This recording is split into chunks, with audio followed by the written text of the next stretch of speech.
Driver రాయుడి హత్య కేసులో కొత్త ట్విస్ట్ చోటు చేసుకుంది. ఈ హత్యతో తమకేవీ సంబంధం లేదంటున్నారు నిందితుడు కోటా చంద్రబాబు. ఈ మర్డర్ వెనుక స్టోరీ, స్క్రీన్ ప్లే, డైరెక్షన్ అంతా ఎమ్మెల్యే బొజ్జల సుధీర్ రెడ్డిదే అని ఆరోపిస్తున్నారు. తన ఆరోపణలకు ఆధారంగా కొన్ని ప్రశ్నలు లేవనెత్తారు కోటా వినూత భర్త. ఈ కేసు విచారణను సిబిఐకి అప్పగించాలని ఆయన డిమాండ్ చేశారు. కోటా చంద్రబాబు లేవనెత్తిన ప్రశ్నలేంటి? దీనికి బొజ్జల నుంచి రిప్లై వస్తుందా?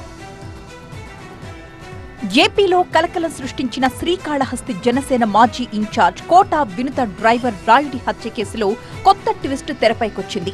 రాయుడి హత్య కేసులో చెన్నై పోలీసులు ఎలాంటి నిర్ధారణకు రాకముందే, ఎఫ్ఐఆర్లో కోటా వినుత తన పేర్లు పెట్టకముందే ఈ మ్యాటర్ గురించి Srikalahasti MLA Bojjala Sudheer Reddy press meet పెట్టి ఎలా చెప్పగలిగారంటూ ప్రశ్నించారు కోటా చంద్రబాబు. హత్య అలా జరిగింది, ఇలా జరిగింది అని అన్నీ ముందే తెలిసినట్టుగా సుధీర్ రెడ్డి చెప్పడం ఆయనపై అనుమానాలకు దారితీస్తోందన్నారు కోటా వినుత భర్త చంద్రబాబు. చెన్నై పోలీసుల రిమాండ్ రిపోర్టులో అంశాలు సుధీర్ రెడ్డికి ముందే ఎలా తెలిసిపోయాయని కోటా చంద్రబాబు ప్రశ్నిస్తున్నారు. శ్రీకాళహస్తి సిఐ గోపి తమిళనాడు పోలీసులను ఎందుకు కలిశారంటూ ప్రశ్నించారు.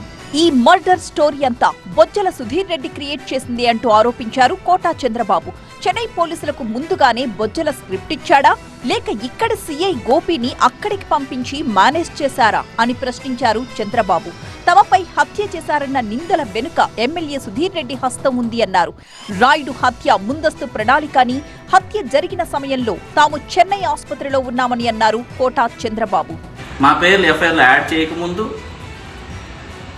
మేము కోర్టు కూడా వెళ్ళకముందు కేసు ఇన్వెస్టిగేషన్ చేస్తూ ఉండగా చెన్నై పోలీస్ కమిషనరే రాత్రి 10 గంటలకు ప్రెస్ మీట్ పెడితే అది కూడా ఆయన క్లారిటీగా చెప్పలేని పరిస్థితిలో ఉంటే ఇక్కడ శ్రీకాళహస్తి ఎమ్మెల్యే ప్రెస్ మీట్ పెట్టి మరి ఇటు వెళ్ళారు, అటు వెళ్ళారు, అటు చేశారు, ఇట్లా చేశారని ఈయన చెప్పాడంటే ఈయన అక్కడ పోలీసులకి స్క్రిప్ట్ ఇచ్చాడా, ఈయన ఇక్కడ నుంచి సిఐని పంపించి అక్కడ ఏమేం డ్రామాలు ప్లే చేశాడు, ఏమేం విషయాలు ప్లే చేశాడు అన్ని విషయాలు మాకు తెలుసు.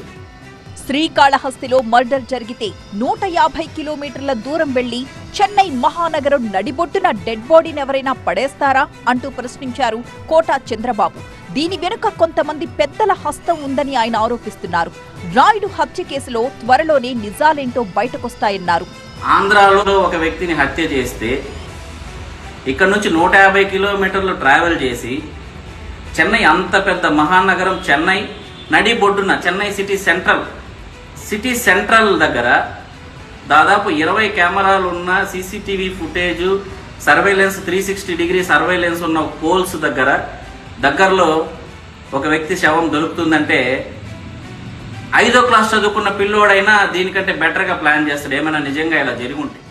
కోటా వినుతను జనసేన నుంచి సస్పెండ్ చేయడానికి ఇలా కుట్ర పన్నారంటూ ఆరోపిస్తున్నారు కోటా చంద్రబాబు.